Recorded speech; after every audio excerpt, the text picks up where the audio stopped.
Graça e paz, queridos. Deus abençoe sua vida, sua família.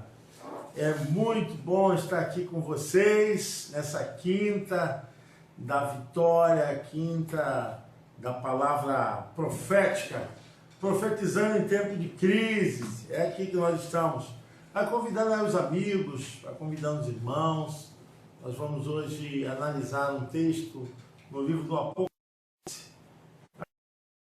Pessoas do seu laço social, do seu convívio aí, do dia a dia, né?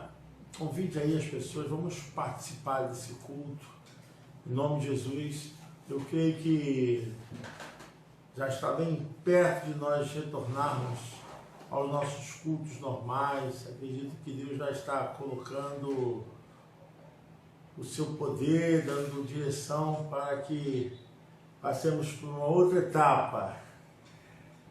Bom, fico feliz de você estar aqui, tá? Conectado, nós estamos juntos e já oramos, já louvamos a Deus com canções. Gostaria de ministrar a palavra de Deus, estava meditando muito a respeito desse texto em Apocalipse. Achei muito convincente nós falarmos nessa noite da importância dessa permanência, da importância de sermos justos diante de Deus. E o texto me veio à memória em Apocalipse, capítulo de número 22. Apocalipse, capítulo 22, a partir do verso 11. Tremendo esse texto.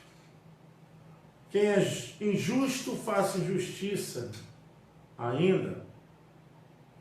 E quem está sujo, suje-se ainda.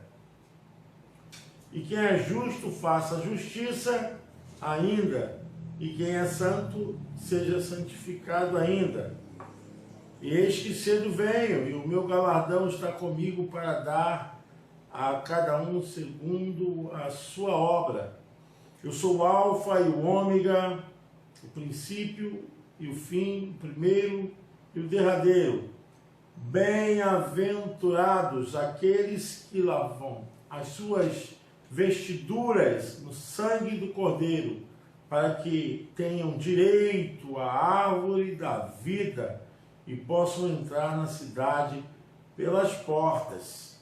Ficarão de fora os cães, os feiticeiros, e os que se prostituem, e os homicidas e os idólatras, e qualquer que ama e comete a mentira. Eu, Jesus, enviei meu anjo para vos testificar estas coisas nas igrejas. Eu sou a raiz e a geração de Davi, a resplandecente estrela da manhã. E o Espírito e a esposa dizem: vem. E quem ouve, diga: vem. E aquele que tem sede, venha. E quem quiser, tome de graça da água da vida. Glória a Deus. A gente sabe que o livro do Apocalipse foi dado a João na ilha de Patmos, quando ele era prisioneiro e restrito àquela ilha. Ele teve revelações fortíssimas a respeito dos finais dos tempos e também coisas relacionadas ao presente e também coisas relacionadas ao passado. Mas o livro do Apocalipse é um descortinar de coisas que estão entremeadas entre nuvens e véu, e é escrito dessa forma alegórica, a fim de que pudesse realmente enganar muitos daqueles que perseguiam a igreja, os santos, e para não saber que estava se tratando a respeito deles ou do reino deles que viriam futuramente. Mas também tem coisa de visão geral, presente, né? A gente percebe nesse texto aqui que tem um conteúdo profético e também um conteúdo de juízo. É um conteúdo que também revela a perseverança e também a longanimidade do Eterno. A gente vê que o livro do Apocalipse não vai se encaixando de uma maneira assim, sequencial, né? Mas a gente percebe que é um livro que fala para a igreja, para as nações, fala para os santos e também para aqueles que estão vivendo a injustiça. A injustiça. E também fala sobre o poder do bem que vai triunfar sobre o mal. O mal tem o seu tempo determinado para a sua total destruição. Destruição. A gente sabe que Satanás está derrotado. Sim, está derrotado, mas ele ainda não está totalmente destruído. Mas chegará um tempo, chegará a hora em que ele será totalmente destruído. Mas até que esse tempo possa aparecer, ele vai trabalhar contra a igreja, vai trabalhar contra as vidas, ele vai estar lutando para impor o seu reino aos seus ardis, a sua forma de governo, que é um governo de destruição.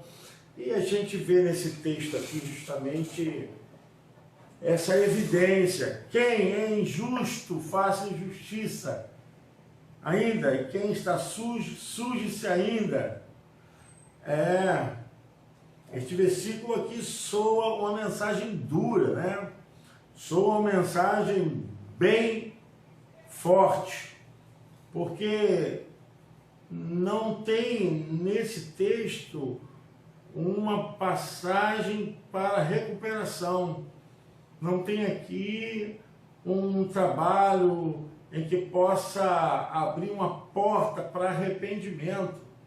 A gente percebe aqui, olha, quem é injusto, continue praticando a sua injustiça. E é um texto que fala justamente do fim do Apocalipse. Não é uma coisa qualquer, não está aqui para estar de qualquer maneira. É um alerta, é uma forma de advertir, é uma forma de dizer, olha, o fim está perto, está quase chegando o fim. Então a Bíblia está dizendo, olha, quem pratica o mal, continue praticando o mal, continue fazendo essas coisas erradas. Parece que a pessoa está absolutamente dominada por esse tipo de compensação, pela natureza pecaminosa que gosta e se sacia por essa vocação de buscar as coisas erradas. E o livro do Apocalipse está dizendo, olha, você que está assim, você vai em busca dessas coisas e você está cada vez mais sendo lambrecado pela lama, pela sujeira da injustiça. Então, é uma forma de chamar a atenção, advertir profundamente aonde seus pés estão indo, para onde você está caminhando, o caminho que você caminha, o ambiente em que você transita, é um ambiente de injustiça, é um ambiente onde seus pés ficam lambrecados de lama do pecado, do mal, daquilo que Deus condena. Eu creio perfeitamente que nós estamos vivendo uma série do Apocalipse de João, porque não é nada agradável diante dos olhos do Senhor o tipo de estupidez e de atentado contra a santidade de Deus que muitos estão fazendo. A gente percebe isso claramente, um nível de desobediência a Deus, um nível de desobediência à sociedade civil organizada, nível de desobediência aos pais. Está assim de uma forma que não tem como mais ser ser imposta a restrição. Parece que são forças tão terríveis que não tem mais jeito. Quando o texto está falando assim, que você que está cometendo pecado, continue pecando, porque está dentro da pessoa, isso traz uma certa satisfação, existe ali um certo contentamento nessa rebeldia consciente contra Deus e contra tudo. É isso que o texto diz. Quem é injusto, faça justiça ainda. Aqui existe um toque de consciência, um toque de responsividade mental, responsabilidade também sobre as suas ações. E muitas pessoas, né, que hoje estão vivendo dessa forma, um dia estiveram também dentro da casa de Deus. Muitas dessas pessoas que hoje estão vivendo assim, um dia já foram professores de escola bíblica dominical, dirigentes de cultos, pregadores e até pastores, né? Existe um espírito que domina a sua essência primitiva, né? Desenvolvimento, e quanto mais essa pessoa se afasta de Deus, mais rebelde ela fica. Isso é terrível. Muitos testemunhos de forma negativa nessa visão. A pessoa começou a cometer injustiça, está cada vez mais focado na injustiça. A injustiça aqui é o sentido de não fazer a vontade de Deus. A injustiça aqui é justamente ter a sua capacidade mental de raciocínio e rejeitar a Deus absolutamente consciente. Então o texto diz, quem é injusto, faça injustiça ainda, e quem está sujo, suje-se ainda. Mas também fala a respeito daqueles que guardam, aqueles que estão ainda debaixo do temor de Deus, aqueles que ainda estão debaixo de leis e praticam, de certa forma, essa obediência em retidão, em capacidade mental também de entender que o Deus que nós servimos, Ele é. Então a gente percebe aqui que quem é justo, faça justiça ainda, e quem é santo, seja santificado ainda. A gente vê, né, dois lados antagônicos, duas condições que são totalmente opostas, não conseguem ser costuradas e andarem juntas, porque há uma total distância, uma total condição desigual, né? Essa distonia, essa visão dupla. Então não tem como associar aquele que anda na presença de Deus, fazendo justiça, vivendo em santidade, praticando a santificação, tendo qualquer tipo de alinhamento, né? Como se fosse uma prática em que houvesse conivência, né? Essa conivência, não tem como. O Espírito do Senhor que está sobre aqueles que estão debaixo de obediência não concordam, não se acomoda a esse tipo de ambiente, a esse tipo de caminho que os injustos praticam, que acabam também sendo lambrecados com toda essa lama do pecado, né? E o texto é muito claro, a advertência no versículo 12 é uma advertência severa, é uma advertência para a igreja, é uma advertência para a liderança, e eis que cedo venho, e o meu galardão está comigo para dar a cada um segundo a sua obra. É a recompensa, né, que Deus dará a cada um que permaneceu, que continuou, que esteve praticando as boas obras, vivendo o Evangelho de maneira justa, íntegra. E fala aqui da sua idoneidade, né? O verso 13 fala da idoneidade de Deus, fala da sua grande manifestação como um Deus que tem um começo e um fim. É um Deus organizado, é um Deus de propósito, é um Deus que trabalha sob perspectivas de acontecimentos futuros que não saem de uma ordem. Não é um Deus que esteja desorientado, que esteja sem saber o que vai fazer. O texto diz: eu sou o Alfa e o Ômega. Então essa entidade chamada Deus, ela é profundamente organizada e profundamente soberana, porque fala da sua existência quando não tinha começo, fala da sua eternidade quando não se encontra o fim. Eu sou o Alfa e o Ômega, né? São as duas letras do alfabeto grego. O princípio e o fim, o primeiro e o derradeiro. Então, dele nasce todas as coisas, ele é a causa para todos os acontecimentos, é a partir dele que todas as coisas são criadas. Ele fala: eu sou o primeiro, fora dele não existe alguém que possa ter essa total capacidade de existência sem depender de nada, sem requerer nada. Ele existe por existir, porque ele é Deus e a partir dele são criadas todas as coisas. Então, trazendo essa deidade, essa forma de identificação de Deus, né? Verso 14 diz: bem-aventurados aqueles que lavam as suas vestiduras no sangue do Cordeiro, para que tenham direito à árvore da vida e possam entrar na cidade pelas portas, né?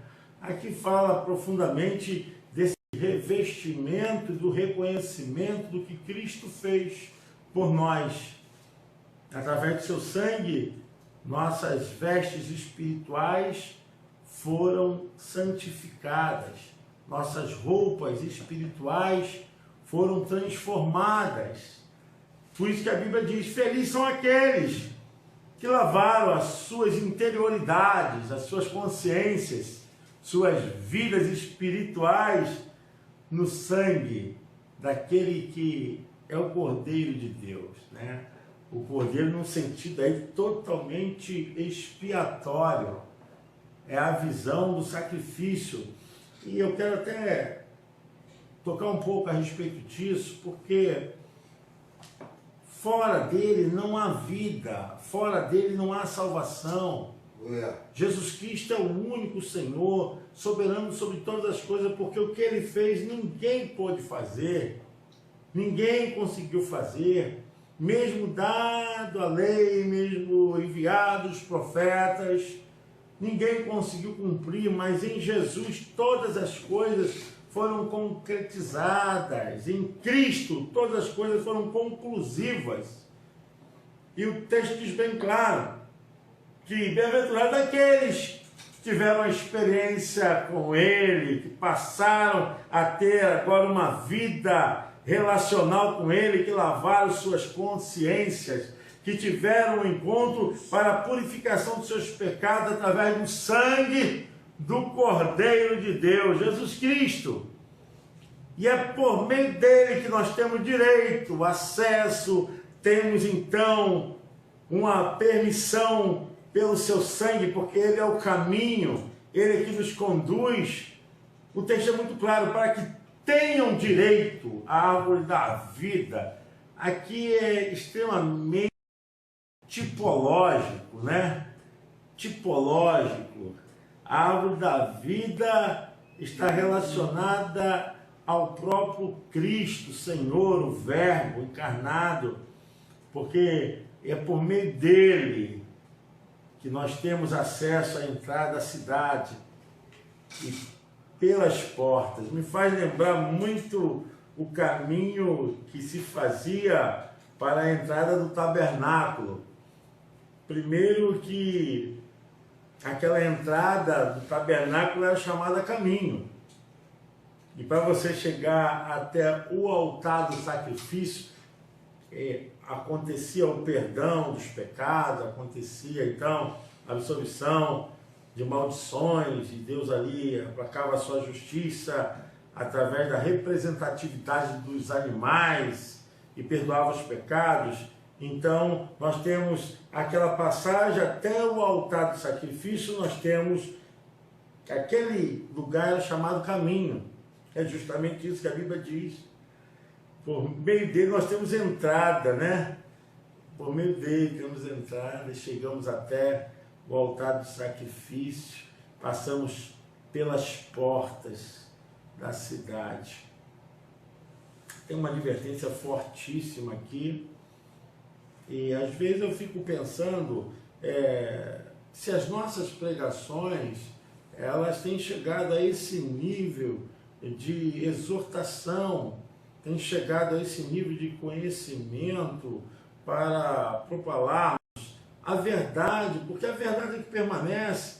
E às vezes nós não falamos porque temos medo de perder as pessoas, temos medo de confrontar e até, de certa forma, ofender as pessoas, e criarmos até uma forma de gerar um conflito, porque vai ser uma desavença.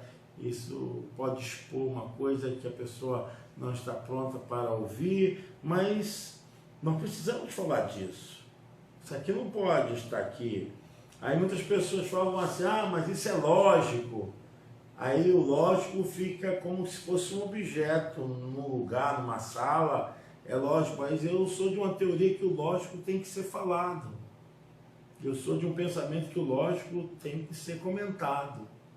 Mas as pessoas sabem. Mas as pessoas já sabem, mas nós precisamos falar.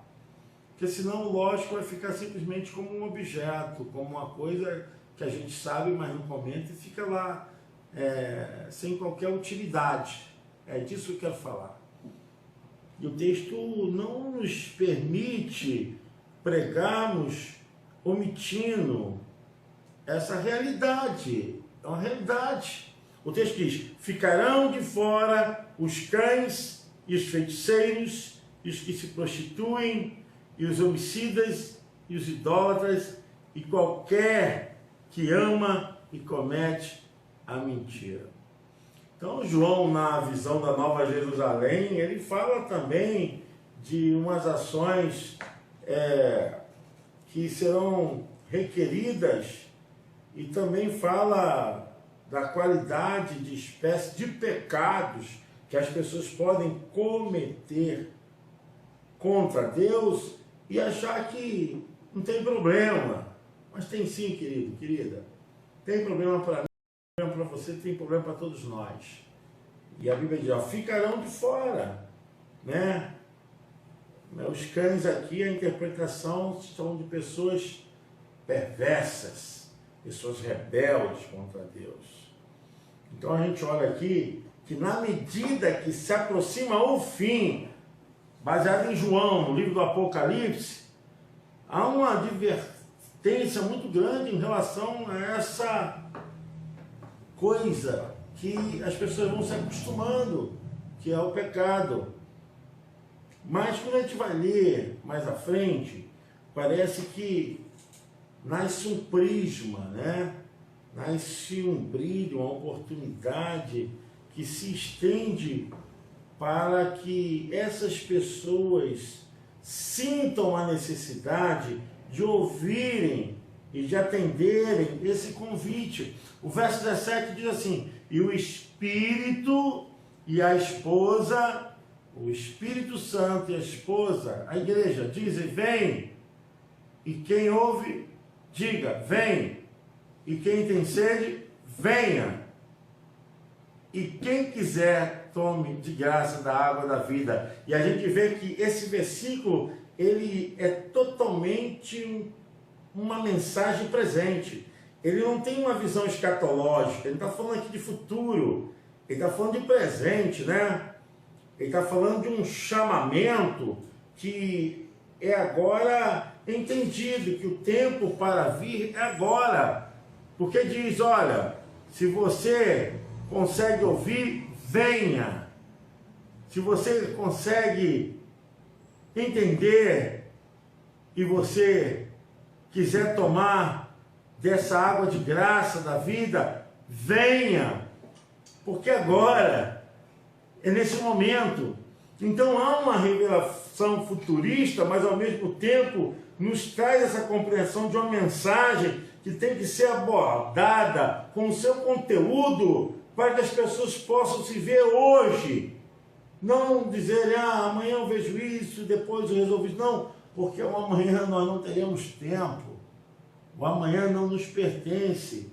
Haverá uma hora que será tarde demais para o arrependimento. Você entende isso? Eu espero que você entenda isso. Então, aqui o texto quer fixar uma ideia de caráter, que cada um é visto diante de Deus. Eu e você, ninguém pode se ocultar da ótica espiritual e universal de Deus. Ninguém pode se ocultar. Então o texto fala de uma questão pontual que no futuro as dificuldades dos últimos dias elas deixarão as pessoas cada vez mais lambrecadas com o pecado. Aqueles que são injustos, mais envolvidas no pecado, se não se atentarem, não desfizerem essa forma de pensar o caráter, essa forma de viverem.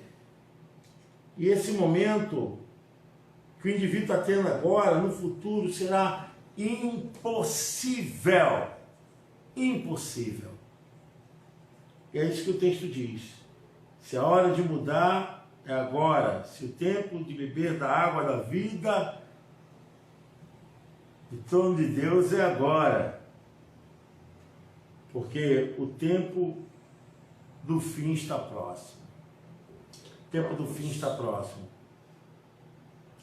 As profecias deste livro já estão acontecendo. O verso 10 diz assim: e disse-me, não celes as palavras da profecia deste livro, porque próximo está o tempo. Então, eu quero que você saiba que o futuro,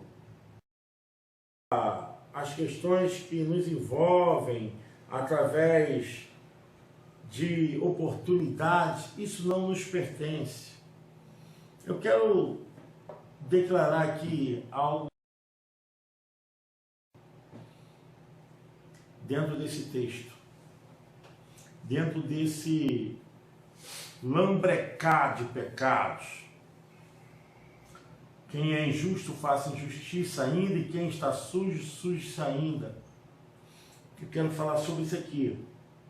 Porque, querendo ou não, um espírito anticristão que é contra a palavra, contra a revelação do ministério da graça de Jesus, esse espírito anticristão, totalitarista, ele vai se manifestar. Vai se manifestar. Ele se manifesta através da rebeldia, das imposições contrárias, se manifesta completamente num estado de debochamento contra a palavra, de ridicularização dos servos de Deus. Esse espírito se manifesta porque ele se defende atacando. Ele se defende atacando, tentando falar mal da igreja, de pastores. Eu não estou defendendo ninguém, só estou falando que esse espírito anticristão, totalitarista, ele se manifesta e a gente vê, talvez esteja se manifestando em você, porque cria uma resistência. Essa resistência, para não mostrar a fervura do caráter, as pessoas atacam as outras, né? Atacam. Mas não adianta que o livro do Apocalipse é a revelação das últimas coisas. Já está se cumprindo, a boa parte já se cumpriu. Uma boa parte já se cumpriu. E uma boa parte nós estamos vivendo. Do livro do Apocalipse, uma boa parte já se cumpriu, uma boa parte nós estamos vivendo e uma outra boa parte está para se cumprir, que descreve justamente a vitória do bem contra o mal.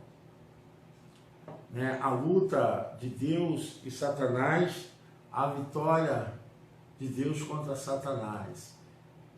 E eu só falo que quanto mais as pessoas se levantam contra Deus em rebeldia, às vezes espírito de deboche, às vezes tentando difamar por suas ideologias, seus pensamentos filosóficos de vida, Tem gente que vive uma vida que é contra os nossos princípios. Eu vivo meus princípios bíblicos. E quem quer viver desordenadamente, provavelmente quem quer viver desordenadamente. Eu tenho um conceito a respeito do que é viver com Deus, meu procedimento com o próximo, procedimento com a vida, em relação com a natureza, em relação com a sociedade. E esse procedimento baseado na Bíblia e toda a orientação de que eu entendo que faz o meu caráter, a minha personalidade. Então eu não tenho nada que ficar aqui discutindo e tentando convencer as pessoas se elas têm uma natureza que é totalmente diferente da minha. Quem converte, quem convence é o Espírito Santo. É o Espírito Santo. Amós 3,3 diz, como andarão dois juntos se não tiver acordo? Então, eu creio que é um tempo de rebeldia, sim, que é um tempo desse espírito anticristão, totalitarista se manifestar.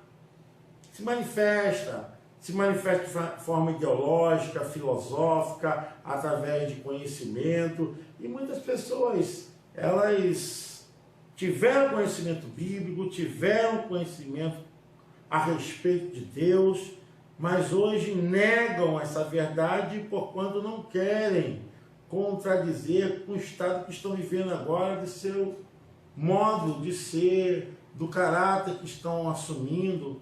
Porque o caráter a pessoa pode transformar, a personalidade ela pode ser melhorada, pelo Espírito de Deus, mas o caráter pode ser transformado.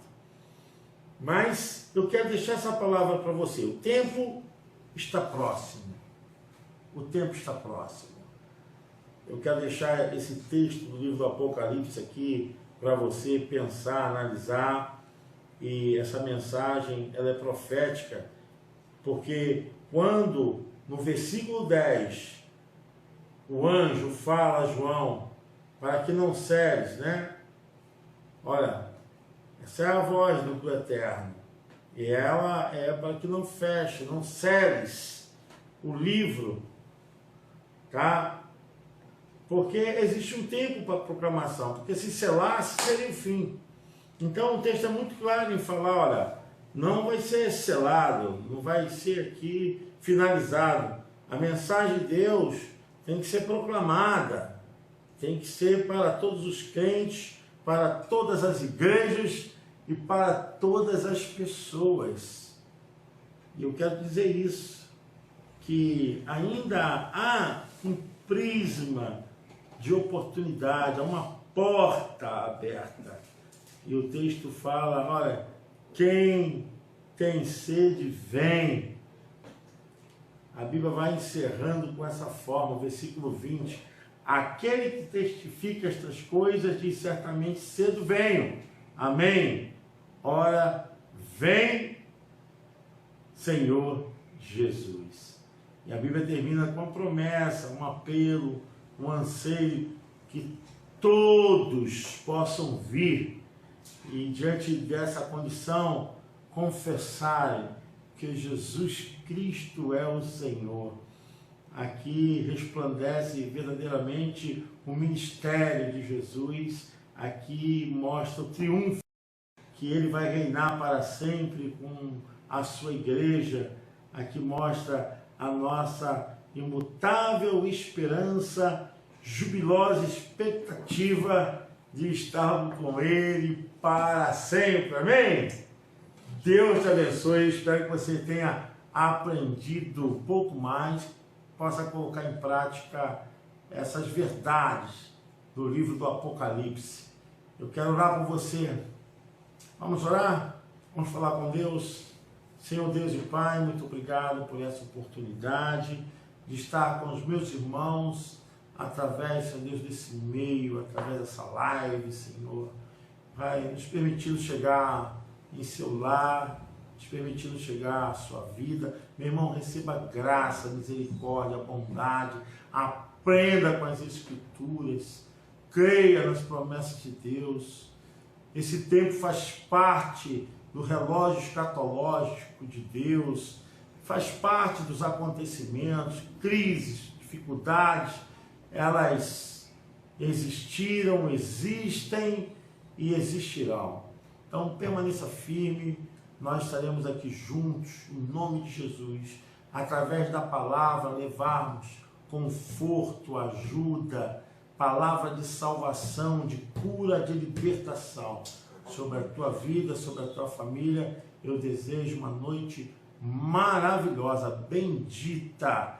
Repreendo todo mal, toda depressão, repreendo todo espírito contrário, toda dor no teu corpo, toda experiência mal vivida. Eu repreendo a insônia, eu repreendo todo o mal agora na sua casa, na sua família. Há poder no nome de Jesus. Eu profetizo sobre a vida de todas as igrejas, pastores, todos os missionários. Pai, toda obra realizada no teu nome, meu Pai, eu abençoo nessa hora. E profetizo a bênção, em nome de Jesus. Amém, amém. Podemos louvar mais uma canção aqui? Amém? Então, uma canção, daqui a pouquinho eu volto com um recado para você. Estaremos assim nos despedindo dessa quinta da vitória. Se você desejar essa palavra, nós podemos enviar para você, tá bom? É só você deixar o seu pedido de oração, olha, eu quero receber essa mensagem. Esse seu telefone aí, seu WhatsApp, nós estaremos em contato, tá bom? Deus te abençoe. Vem aí, Vini, homem de Deus, com Xandão, para louvar o nome do Senhor. Glória. Aleluia. Ai, deixa eu mudar aqui, calma aí. Vou aparecer o Xandão ali.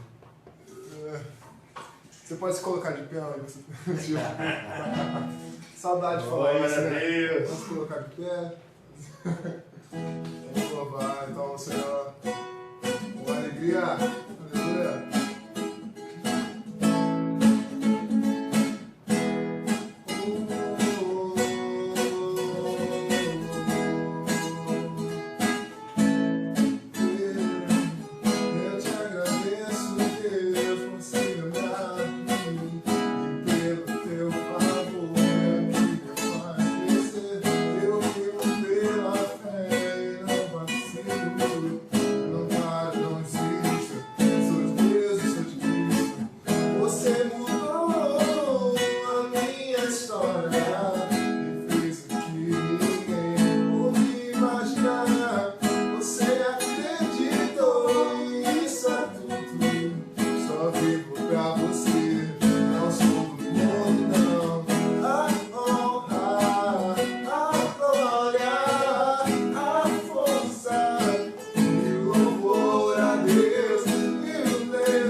né?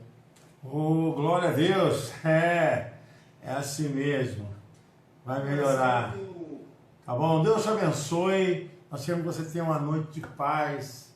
Felizmente a internet está caindo. Você nos perdoa, tá? Porque nós estamos tendo dificuldade técnica.